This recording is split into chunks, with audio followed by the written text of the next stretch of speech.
한국경제TV 생생한 실전 투자 정보 와우퀵. 월 5,000원 커피값으로 투자 정보가 내 손 안에 배달됩니다.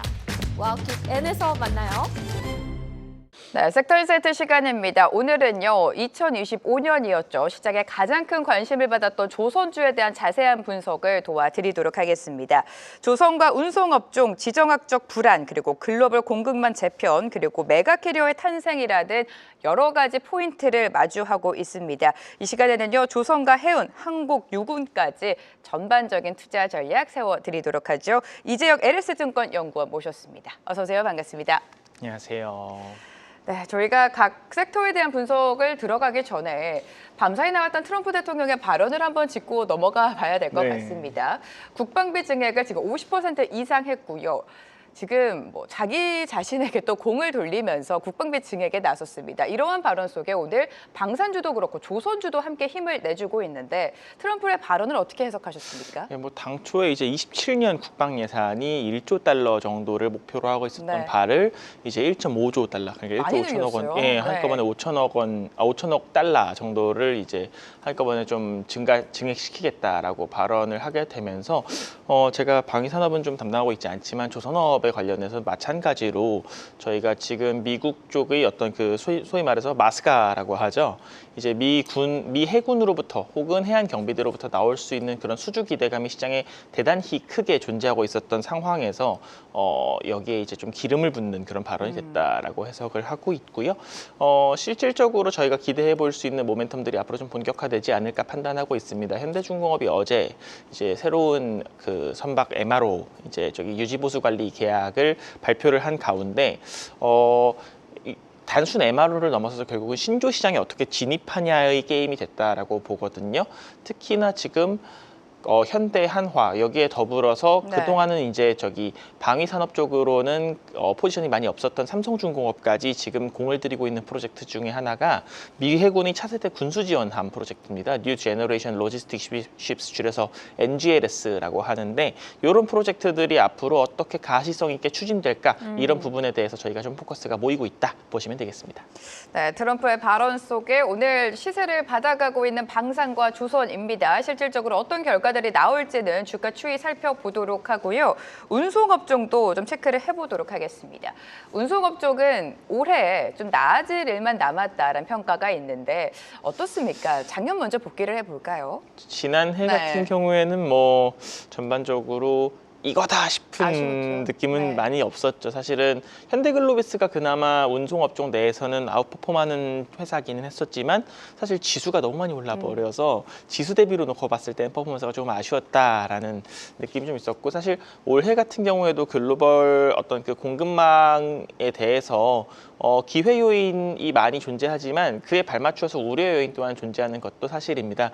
사실 지난해 같은 경우에는 관세발 이슈로 하여금 전 세계적으로 물동량 수요가 눌릴 것이다 라는 관측들이 많았던 만큼 대단히 좀 어려운 업황이 이어졌었지만 올해는 그런 부분들은 조금은 이제 관심도가 많이 좀 떨어지게 된 구간이에요. 하지만 여러 매크로 변수들로 하여금 예를 들어서 환율이 대단히 좀 높다 보니까 항공사들 같은 경우에 좀 비용 부담이 많이 커져 있다. 이런 내용들 좀 체크해 주시면 좋겠고 전통적인 유가 환율과 같은 매크로 변수들과는 별개로 이 산업 전반을 둘러싼 여러 가지 어떤 기회 요인 내지 리레이팅 팩터들에 대해서 저희가 좀 체크해볼 필요성은 있겠다라고 보고 있습니다. 소위 말해 탈팡이라고 하죠. 네. 이제 이커머스 시장에서의 어떤 그런 경쟁 구도 재편이 국내 택배사들에게 줄 수 있는 어떤 기회들이라든지 최근에 이제 CES에서 로봇 관련해 가지고 대단히 좀 시장에서 관심도가 커져가고 있는데 비단 현대글로비스뿐만 아니라 이 물류 인프라 산업 전반적으로 로봇의 어떤 그런 본격적인 도입이 미칠 수 있는 어떤 영향도라든지 이런 부분들을 저희가 지속적으로 좀 체크해 볼 만한 한 해가 아니겠는가 판단을 하고 있습니다. 네, 조선주도 보도록 하겠습니다. 오늘 하나오션을 비롯해서 굵직굵직한 조선들이 플러스권에서 거래가 되고 있습니다. 어제에는 또 HD 현대중공업의 수주 소식이 전해지기도 했는데 지금 LNGC 발주 시장이 다시 한번 불을 붙고 있습니다. 국내 조선주든 아무래도 수주라는 강력한 모멘텀이 있지 않습니까? 슈퍼사이클 과거와 비교했을 때 2026년에는 어떻게 진행될 것이라고 보십니까?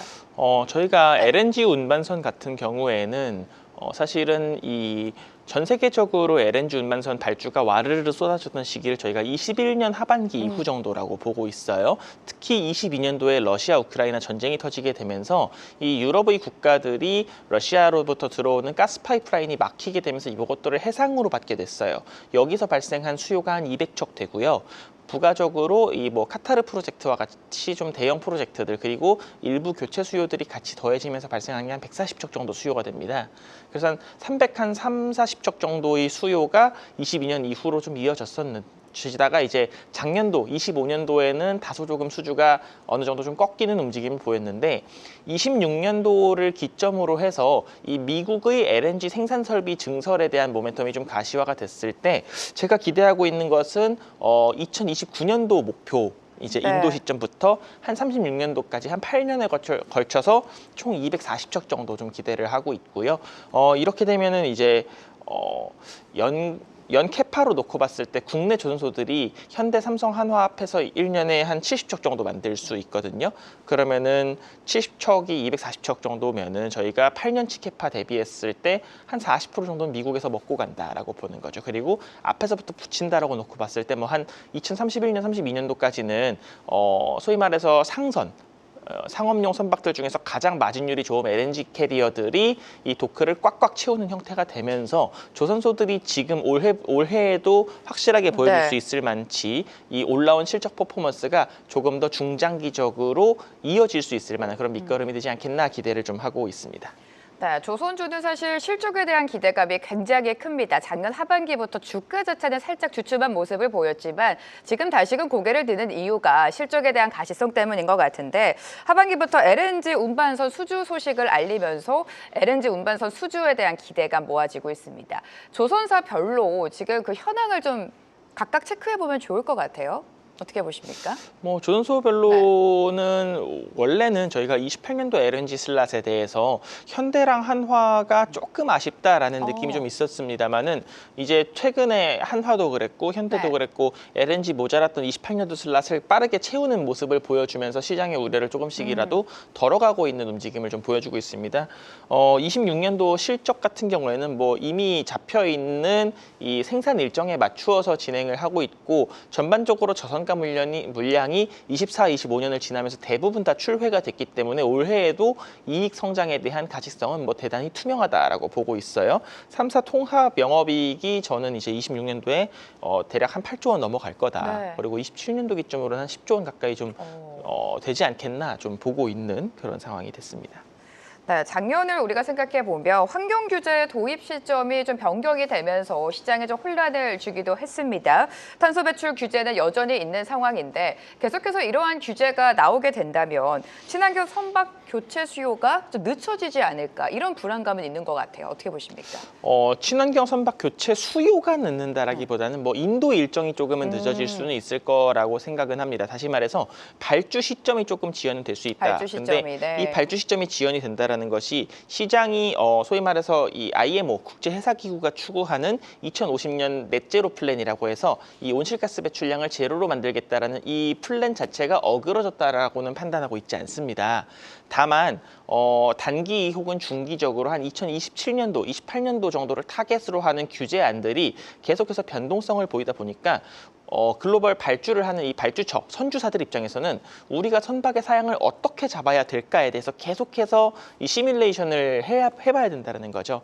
이런 검토 절차가 조금 이제 문제를 일으키게 되면서 이 발주처와 조선소 간의 사양 협의가 조금 지연이 될 수 있다. 이 내용들이라고 보는 것이지 전반적으로 이 시장 전체적인 어떤 친환경 선박에 대한 수요 자체는 견조하게 유지가 되고 있다. 이렇게 좀 보고 있어요. 그래서 수요의 조정보다는 시점의 조정 정도로 생각을 하고 있고 결국은 이거를 누가 받아가느냐의 게임에 대해서 저희가 가지고 있는 공고한 마켓 시어가 크게 흔들리지 않을 것이라는 내용 자체에 대해서는 이미 주지의 사실이라고 보고 있기 때문에 친환경 선대 전환 방향성에 대해서 국내 조선소들이 수혜 가능성에는 아직까지 뭐 큰 타격은 없다. 오히려 계속해서 좀 기대 요인이 되지 않겠나 판단을 하고 있습니다.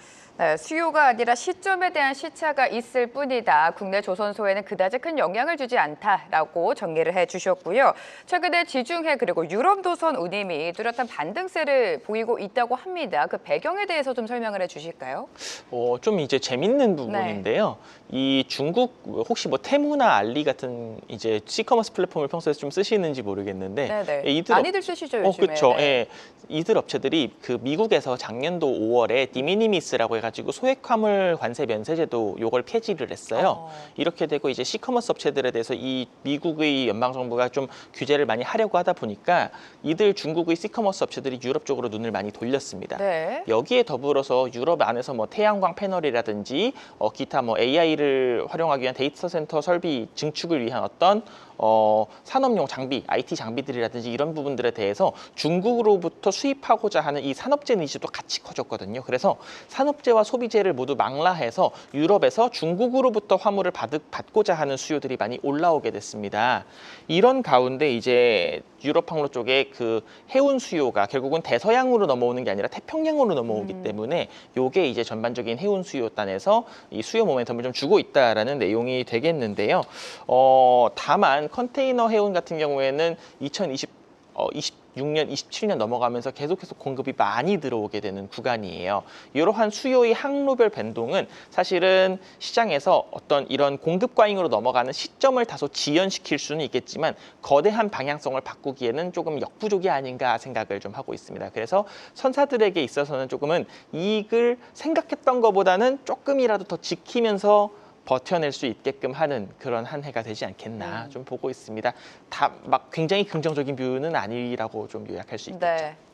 자, 그럼 다음은 항공업종도 체크를 해보도록 하겠습니다. 항공업종 하면 뭐 가장 큰 이슈는 대한항공이랑 아시아나의 합병이었는데 그 과정 안에서 노선 반납과 같이 이 수용 조치가 실적에 좀 구체적인 영향을 미치고 있는 것 같아요. 여러 가지 좀 노이즈가 있는 상황인 것 같은데 항공주에 대한 시각은 어떻게 보고 계십니까? 시장에서 좀 소외가 되고 있죠. 사실은 저희가 일반적으로 유가와 금리가 빠지는 구간에서 매크로 이 팩터만 놓고 봤을 때도 항공주는 구조적인 수혜가 나올 수밖에 없다라고 봐야 돼요. 다만 첫 번째로는 지금 유가가 베네수엘라 공습 전후를 매개로 해서 유가가 많이 빠질 것이라는 기대감이 조금 시장에 계속해서 올라오고 있음에도 불구하고 전 세계적으로 항공 이 제트 엔진에 들어가는 제트 퓨얼 이제 케로신이라고 하는데 이 항공용 등유를 정제하고자 하는 어떤 그 설비 부족 이슈가 좀 있어서 실제로 항공유 가격은 국제 유가 대비해 가지고 하락폭이 좀 더딘 상황입니다.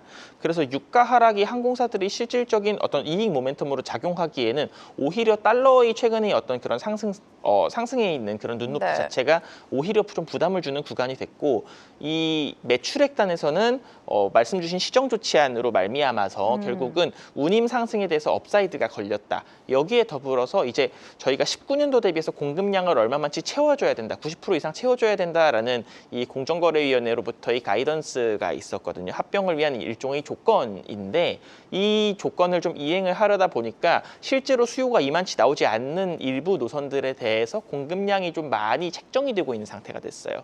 이러다 보니까 이들 노선의 가격이 덤핑이 나게 되고 다른 노선들도 이런 어떤 가격 하락이 좀 전이가 되는 움직임이 보여지는 부분들이 결국은 항공사들이 이익 환경에 다소 조금 악영향을 주고 있다라고 판단을 하고 있고 26년도 항공주가 그래요. 저희가 좀 놓고 봤을 때 27년도 이제 양사 대한항공 아시아나 합병까지를 좀 목표하기 위한 숨고르기 구간이라는 어떤 시각을 유지하게 만들어주는 그런 밑거름이 되지 않나 판단하고 있습니다. 네, 유군 업종까지 계속 살펴보도록 하겠습니다. 최근에 뭐 쿠팡 사태가 나타났죠. 근데 생각보다 쿠팡 사용자가 많이 이탈하지 않았다라는 평가가 나오고 있는데 일단 쿠팡을 제외하더라도 지금 국내 택배 시장의 경쟁 구도가 계속해서 흔들리고 있습니다. 뭐 여러 가지가 나오고 있죠. 주 7일이라든지 뭐 새벽 배송, 프리미엄 배송 여러 가지 변화들이 나오고 있는데 기존 광자를 누릴 수 있는 그러니까 반 쿠팡의 가장 큰 수혜를 누릴 수 있는 기업은 뭐라고 보십니까? 저는 저는 아무래도 운송업종 담당자다 보니까 역시 운송업종 택배 업체들의 수혜를 좀 기대를 하고 있고요. 우선은 그 어떤 이커머스 업체가 쿠팡을 대체한다. 할지라도 결국은 작금의 어떤 대단히 고도화된 물류 인프라, 그리고 결국 쿠팡을 대체하려면 쿠팡만큼의 배송 서비스를 소비자에게 이 이커머스 업체가 제공할 수 있어야 되거든요. 그 정도로 대단히 고도화된 서비스 역량을 갖추고 있는 것은 현재 택배 3사, 특히 뭐 CJ 대한통운이 지금 마켓시어 1위인데 이들 업체들 쪽으로 조금 포커스가 모일 수밖에 없지 않나라고 판단을 하고 있습니다. 저희가 당초 이 그간의 통계를 놓고 봤을 때에는 당초 이 쿠팡의 기세가 지속적인 마켓시어 상승세였고 지속적으로 소위 말해서 이 셀러들을 계속해서 유치하던 그런 상태를 가져갔었어요. 다만 어떤 대단히 공고했던 철옹성 같았던 어떤 쿠팡의 그러한 입지에 균열이 발생했다라는 것만으로도 저희가 조금이나마 더 어떤 기회에 대한 네. 가능성을 좀 더 엿볼 수 있는 부분이 되지 않겠나, 이렇게 좀 판단하고 있는 내용이 있습니다. 네, 오늘 조선과 운송 계속해서 각각의 업종별로 체크를 해주셨는데 연구원님께서 가장 보고 계시는 최선호주 들어볼게요. 네, 운송에서는 현대글로비스랑 네. CJ 대한통운 좀 좋게 보고 있고 조선업에서는 삼성중공업 좀 추천드리고 있습니다. 현대글로비스 같은 경우에는 어제 오늘 좀 주가 상승세가 두드러지고 있는데 이 CES 2026 거치면서 보스턴 다이내믹스 11% 보유 지분 갖고 있는 내용에 대해서 이 밸류 리레이팅이 좀 작용이 되고 있습니다. 근데 여기에 더불어서 이제 2026년도로 하여금 뭐 물류, 유통, 해운까지 모두 망라해서 실적 성장이 한 번 더 또 이어질 것이고 이에 따른 주주 환원 역시 계속해서 좀 지속적으로 기대해 볼 만한 요인이 된다라는 점에서 좀 긍정적으로 판단하고 있고요. CJ 대한통운 같은 경우에도 말씀드렸던 반쿠팡 어떤 그런 수혜뿐만 아니라 가지고 있었던 이 3PL, 소위 말해 3자 물류단에서의 어떤 CL 사업에서의 성장이나 글로벌 부문에서의 어떤 반등 역시도 좀 기대해 볼 만한 내용이 된다 보고 있습니다. 삼성중공업 같은 경우에는 LNG 운반선뿐만 아니라 이 해양 플랜트 쪽에서 이 플라팅 LNG 수주가 작년도 이연된 물량까지 합해서 올해 한 4건 가까이 좀 기대를 하고 있어요. 여기서 이제 좀 실적이나 어떤 수주 레코드나 이렇게 좀 같이 동반 성장할 수 있는 한 해가 되지 않겠나 네. 기대하고 있는 상황입니다. 네, 각 업종별 토픽 제시해 주셨으니까요. 투자에 참고해 보시기 바랍니다. 이재혁 LS증권 연구원과 오늘 이 시간 함께했습니다. 도움 말씀 고맙습니다. 계속해서 다양한 경제 이슈를 알고 싶다면 구독과 좋아요, 알림 설정 부탁드립니다. AI 캐스터 권미정이었습니다.